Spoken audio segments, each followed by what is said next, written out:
Chevron traction engine Cambridge. Evelyn and Porter steam tractor now, owned by the Baines family. 803A is the maker's number, called English Princess.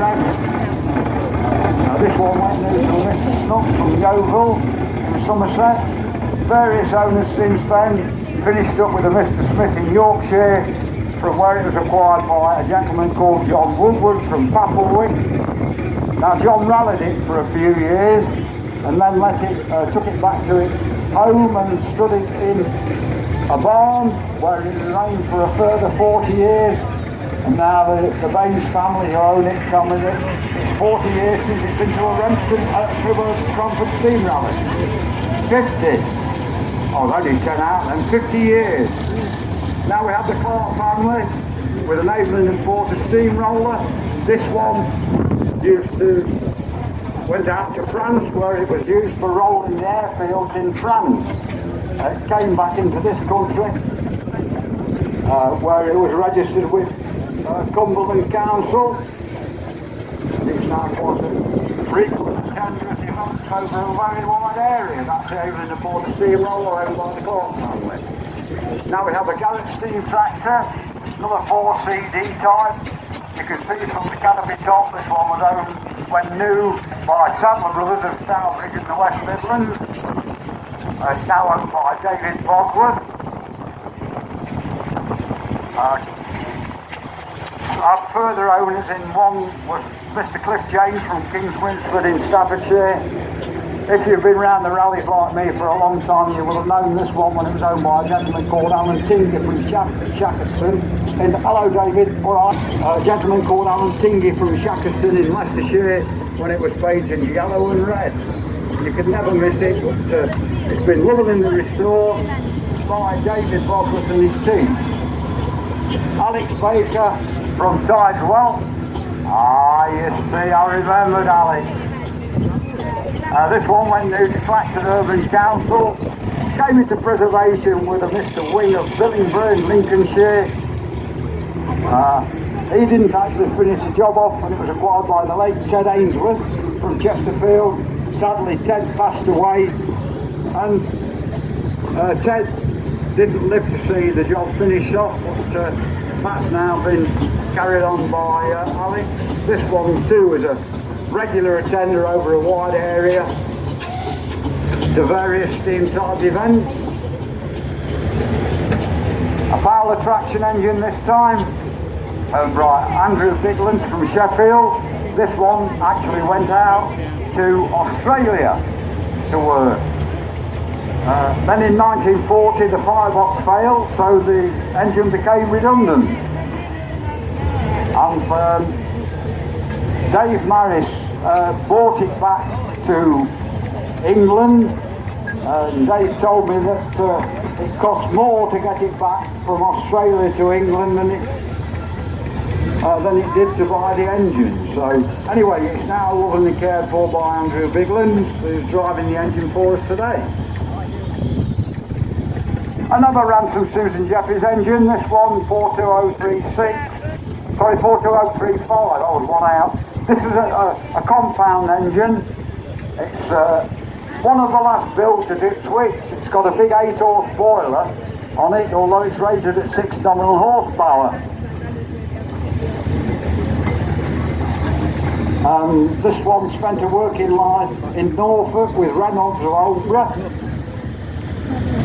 Went to a dealer out there called Arthur Mason, from where it was sold to a gentleman called John Vernon from Leicester. John and his family rallied it for very many years around the East Midlands, and it's now owned by Chris Hutton from Fullow in Derbyshire, and this year it made an epic journey from Scotland back to Tideswell on a big charity run. Hey, where are you going? What do you mean get an ice cream? You haven't got time for that. An Evelyn and Porter steamroller. The Evelyns were the biggest builders of steamrollers in this country. This one was originally intended for export to Australia. It's now, and it went to Bilston Corporation in the West Midlands. It's been with John Carr for a number of years now. 12467 is the maker's number. And a big Fowler Road locomotive owned by the Maris family from Rennishaw, Sheffield. This one was built for the Ministry of Munitions. Did some work for them, and it eventually passed into the Cuthbert family from Shire Green in Sheffield.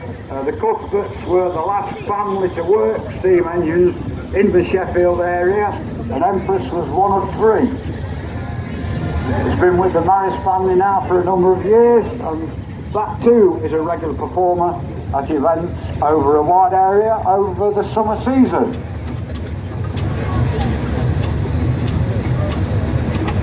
You alright, Fiona? Take it easy. Set 5 or 10, 15, 20.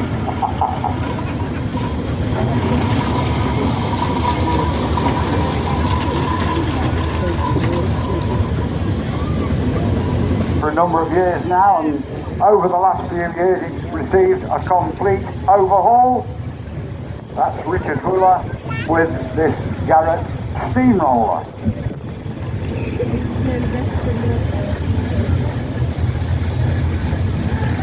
You'll notice that it carries the number plate of AO, well that's a Cumberland registration. That shows that it's a Cumberland registration. And it even tells us on the splash plate on the side that Mr. G.O. Lockwood was the county surveyor for Cumberland County Council. That was in 1919.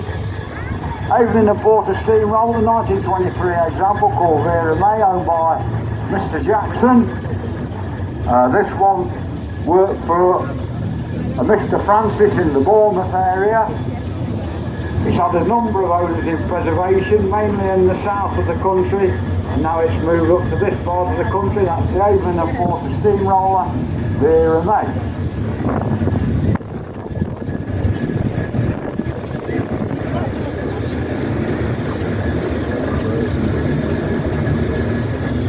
Now you'll notice that these Avon and Porter engines have got a big rampant horse on the front of the headstock.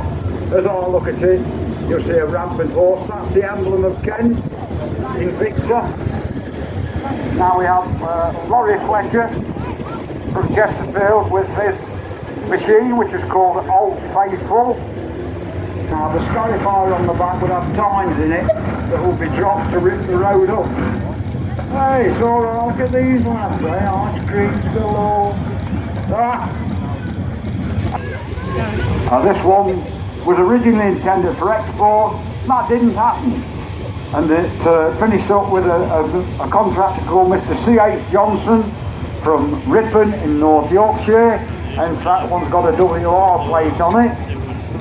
It did at one time a day carry the name of Old Peculiar, but yeah, that's the Ransom Susan Jeffries traction engine owned by John Carr.